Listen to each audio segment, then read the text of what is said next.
Hello everyone. Today I'd like to talk to you about a project called MapSAR Online. MapSAR Online is inspired by the ArcGIS desktop template called MapSAR. This is similar to the project IGT for SAR. Both MapSAR and IGT for SAR are really meant for a GIS audience, although you might want to check out the mapsar.net website for more information about using GIS for search and rescue. For those of you that are MRA members, through your ArcGIS Online account, you now have a link for MapSAR Online on your homepage. You can click on this thumbnail and it'll open a new app, probably one that you haven't seen before. MapSAR Online is a research and development project. It's really meant to enable wilderness search and rescue teams to easily use web mapping for SAR operations, and really for SAR training. So please feel free to experiment with this map and use the tools. As time goes on, we'll make improvements to this app, and we can talk about different uses beyond just training with this app and hopefully deploy it for operations. Keep in mind this app at this time only works while you can maintain an internet connection, but is at least very useful to use to train new members on how to plan searches, and I feel is very easy to use. A GIS specialist can always connect to this live map or download the data and then use it with ArcGIS Desktop or other GIS programs.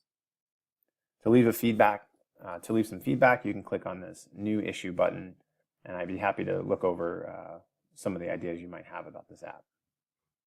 Just keep in mind this app is intended to be used for training and as a sandbox for you to test at this time. So let's take a quick look at what MapSAR Online is all about, and in a series of other videos I'll show you how this application is created so you can test it out and maybe customize this app for yourself. Let's start by navigating to a location. We'll do this using a search bar up top, and today we're going to go to the Yosemite National Park Visitor Center.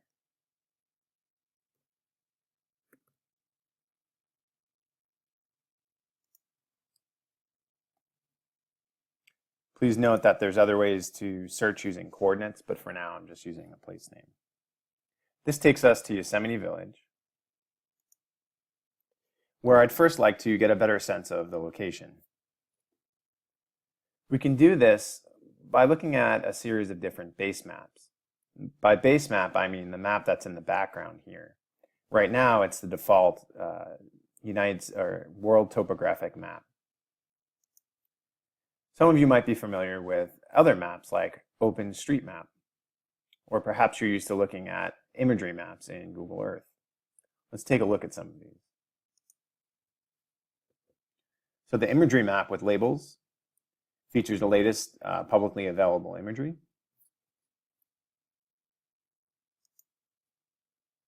OpenStreetMap is part of a crowdsourcing project to make maps where maybe there's limited data. If I zoom in a bit more here, we see more detail. And now we can begin making some maps with a nice detailed base map. I can also turn other layers on and off. Now in this map, I've kept it quite simple and more layers can be added. But for instance, many search and rescue teams are beginning to use the standard US National Grid.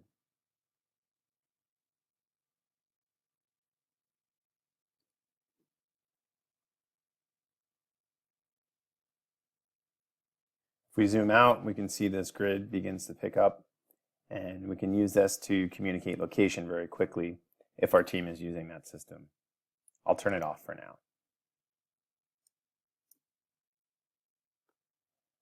Next, what I'd like to do is just quickly begin starting a mission.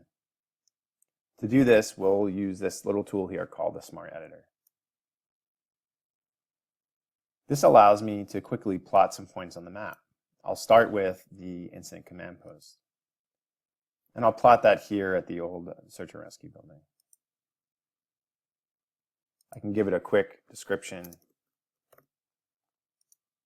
assign a status, and save it.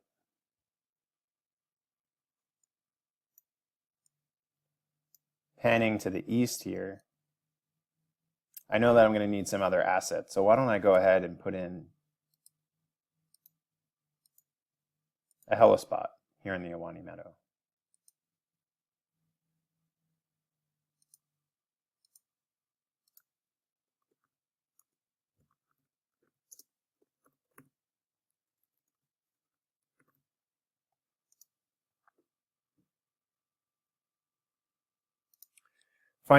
Finally, let's talk about the mission at hand.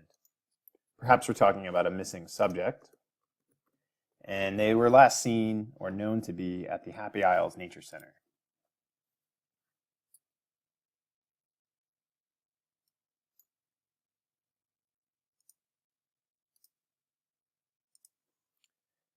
You can see here again in my Smart Editor, I have a layer just for planning points, and we'll call this our last known point right here at the trailhead. You'll see I have different drop downs here. The initial planning point in this case is a trailhead.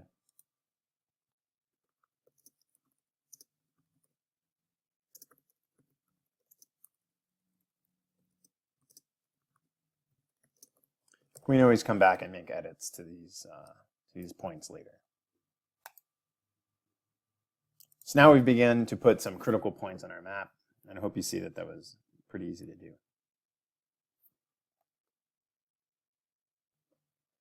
Now, OpenStreetMap was pretty helpful for finding some points of interest, but for this area, my team's used to looking at a USGS topographic map.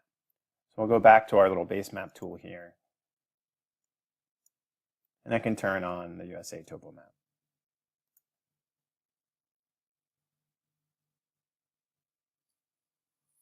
This has our familiar trails and topographic lines for context, and we can always go back to changing this later. Next, what I'd like to do is to do a really quick analysis to get some situational awareness. This tool is customizable, but what I have it configured to do right now is simply to put a point on the map and buffer it maybe by our search area. In this area, probably something like 2.5 miles for an initial search area.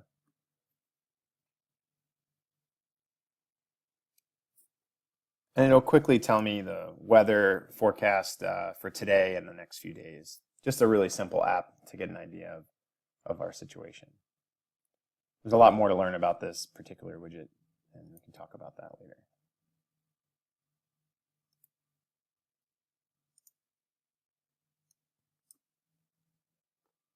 Next, I'd like to simply mark up the map with our first assignment. So I'll go back to my Smart Editor, and I'll scroll down to the Assignments palette. I'll start with this being an assignment, the status not assigned. And this will just be a simple hasty search. And for this area of Yosemite, which is quite active, you probably want to just have your initial tasks drawn out ahead of time. In this case, we're just drawing a hasty search up to the Nevada Falls footbridge.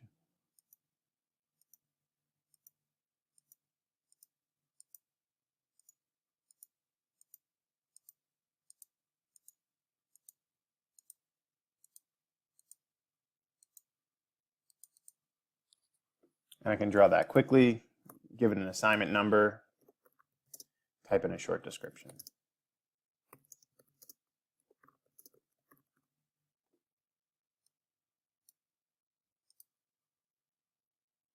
If at any point I'd like to change the status of that, I can click on it and simply change the status to in progress.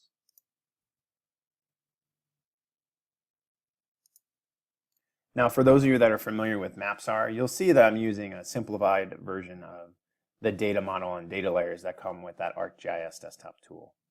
But I think this is a quick way to satisfy most of the requests we have in search and rescue, which is just to make a quick map for that first operational period or first hour out the door. But we're not done with our job. What we'd like to do next is print a map.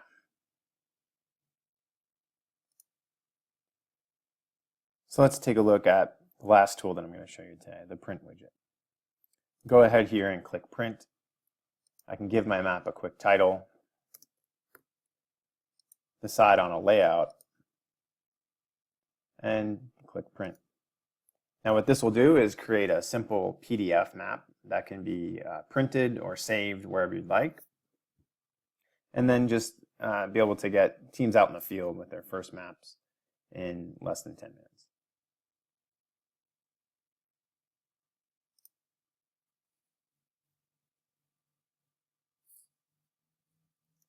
You'll notice this map's very basic and doesn't feature many of the other capabilities present in ArcGIS Desktop or ArcGIS Pro, but I think it's a pretty good map and is enough to satisfy that first operational period requirement.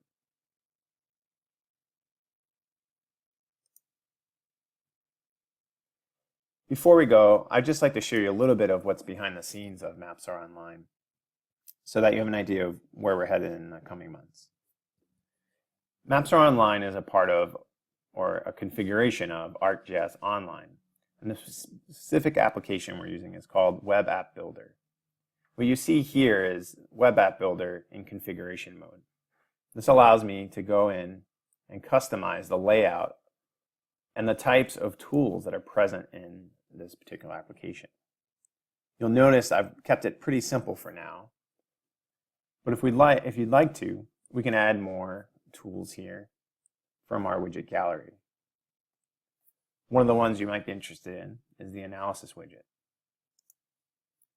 The analysis widget allows us to do some of the very basic GIS tasks, and you might think about the ones that are most useful in search and rescue. For instance, creating buffers, drive time areas, or perhaps even watersheds to identify large planting areas. I simply select the options I'd like, and I can test out this tool before I even launch the app.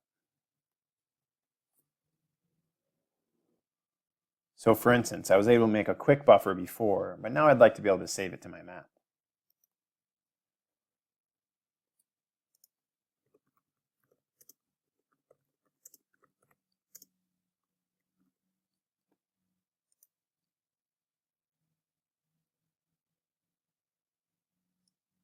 I can choose what layer I would like to buffer, in this case the planning point, and I can set the specific distances I'd like. Now in Yosemite, we've done a little bit of research to figure out what some of those lost person behavior or missing person statistics data looks like. And here we have 1.1, 1.8, 4, and 16.9 kilometers. And this is just using the same methodology that's used in the lost person behavior textbook. So to put those in, we simply type them with a little space.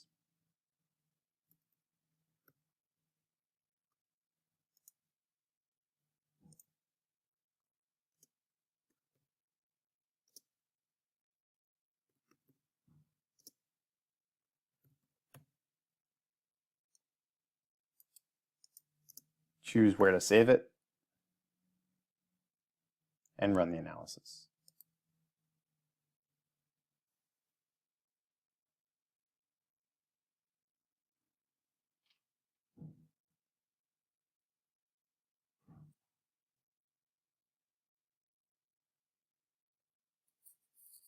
So that's just one of the many tools that we're testing out here with the MapSAR Online project. If you'd like to know more about Web App Builder itself, you can simply do a search for Web App Builder for ArcGIS, and you'll see a series of videos here and help documents to give you an idea of what this application is capable of. And finally, if you're not a member of the MRA but you'd like to test out MapSAR Online, there's also a free version here at this bit.ly link, which I'll paste into the comments below. Just bit.ly MapSAR Online version 4, and this is publicly accessible, and you can see people throughout the United States and Canada and even actually across the world are beginning to test out this app and provide feedback. Again, if you'd like to provide feedback, feel free to click on this link here and click Feedback.